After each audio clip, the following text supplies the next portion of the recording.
tayo ng chicken tinola.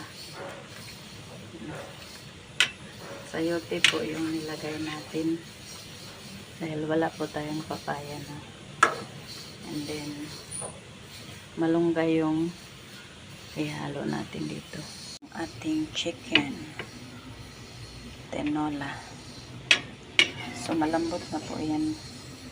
Pwede na natin ilagay yung ating malunggay. Marami po tayong malunggay na nakuha dun sa garden. Puno yung ating strainer, pero hindi ko siguro to lahat ilagay. Hindi lang natin iubos. Sobrang dami. Tira tayo para bukas. Kuluin lang natin siya para maluto yung malunggay.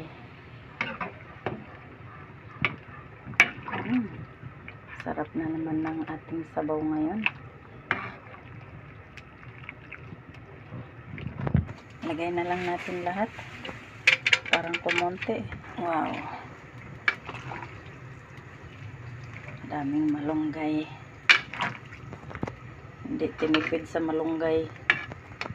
Na ang ulam sa tanghalian, tinolang manok.